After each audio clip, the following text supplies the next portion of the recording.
Sejatinya fase operasi militer True Promise 3 Iran muncul sebagai respon balasan terhadap serangan beruntun yang dilancarkan oleh Amerika dan Israel.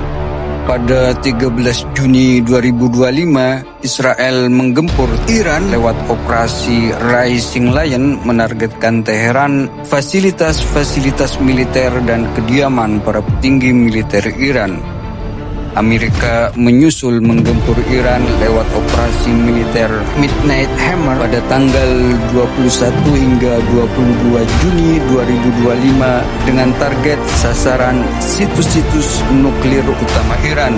Serangan gabungan Amerika-Israel tersebut menewaskan sejumlah petinggi militer, ilmuwan, dan ratusan warga sipil di 3 situs nuklir utama Iran, Isfahan, Fordow, dan Natanz mengalami kerusakan yang signifikan.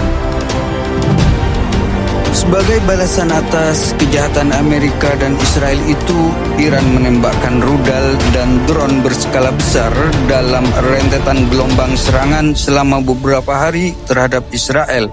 Iran juga melengkapi serangannya dengan menargetkan pangkalan militer Amerika di Al-Udaid, Qatar.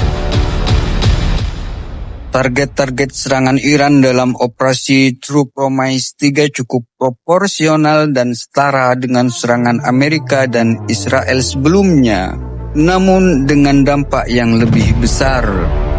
Israel dan Amerika tidak sanggup menahan hantaman rudal-rudal Iran, sehingga mereka terpaksa melakukan gencatan senjata pada hari ke-12 pertempuran.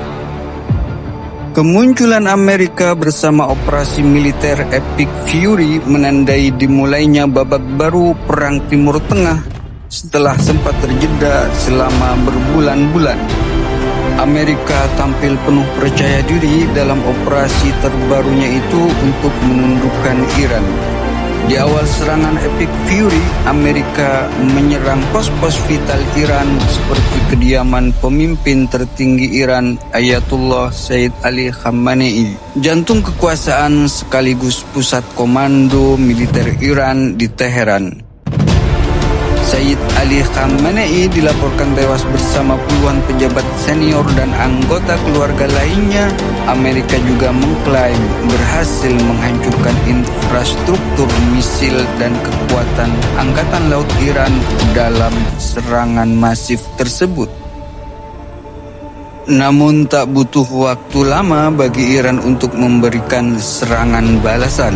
2 jam setelah serangan Amerika, Iran langsung menggempur sejumlah besar pangkalan militer Amerika di seluruh kawasan regional, meliputi Bahrain, Emirat Arab, Kuwait, Yordania, dan hingga Saudi, dan tentu saja Israel. Hal ini sesuai laporan beberapa sumber terpercaya. Respon cepat balasan Iran relatif mudah dilaksanakan karena Iran sudah merancang strategi ini sejak lama. Satelit-satelit Iran sudah terpasang di antariksa dan siap memandu rudal-rudal hipersonik yang telah disetting untuk menjangkau pangkalan-pangkalan militer Amerika di seluruh kawasan. Dan eskalasi operasi militer True Promise 4 telah dimulai. Aksi jual beli serangan tak terhindarkan. Operasi militer Epic Fury Amerika versus operasi Janji Sejati Iran. Saling adu taktik dan strategi, kecanggihan senjata dan amunisi. Namun fakta menunjukkan bahwa operasi Epic Fury tidak berjalan sesuai kemauan Amerika. Hari menjadi minggu dan minggu menjadi bulan. Tanda-tanda ketertundukan Iran tak kunjung datang. Sebaliknya, kapal induk Amerika jadi bulan-bulanan dan pesawat-pesawat tempurnya berjatuhan oleh sistem pertahanan udara Iran. Hal ini menunjukkan bahwa Amerika terseret ke dalam pusaran badai Al-Aqsa dengan serba miskalkulasi. Strategi Epic Fury cenderung tekstual dan mudah terbaca oleh Iran, sehingga pada keberlanjutannya Iran memastikan bahwa operasi militer Amerika tersebut tak berkutik dan gagal. Tingginya intensitas serangan pada operasi militer Janji Sejati 4 menciptakan situasi yang sangat mengerikan di Israel. Ribuan rudal dan drone tak berhenti menghujani Israel dalam gelombang demi gelombang serangan yang dilancarkan Iran sepanjang eskalasi ini. Strategi Iran cukup efektif meredam potensi lawan. Ketidakmampuan sistem Iron Dome Israel dalam menangkal rudal dan drone Iran memperparah kondisi Israel ke zona kritis. Lebih-lebih Israel sebelumnya sudah remuk oleh rangkaian serangan kelompok perlawanan. Kota-kota Israel hancur, gedung-gedung vital hangus terbakar, fasilitas-fasilitas publik luluh lantak, dan pangkalan-pangkalan militer Israel porak-poranda. Israel dilanda suasana yang mencekam dan menakutkan. Tak ada pilihan lain bagi warga Israel selain lari ke dalam bunker untuk berlindung, diiringi suara sirine yang meraung-raung di udara. Sungguh satu situasi yang tak cukup untuk dilukiskan lewat narasi. Israel telah roboh.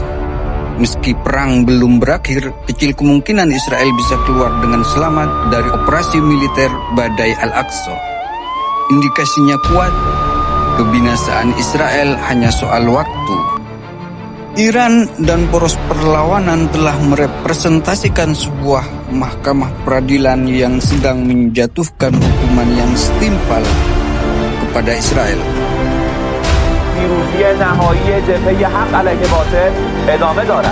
Badai Al-Aqsa juga telah menjungkalkan Amerika dari dominasinya. Sebuah peranan yang tak bisa dijalankan oleh siapapun. Di atas segalanya, eksekusi Badai Al-Aqsa berdiri di atas argumen yang kuat yang dapat diterima kemanusiaan dari sudut pandang manapun. Bukankah melawan genosida dan kejahatan kemanusiaan tindakan yang sah? Bukankah melawan penindasan dan penjajahan adalah jati diri kemanusiaan?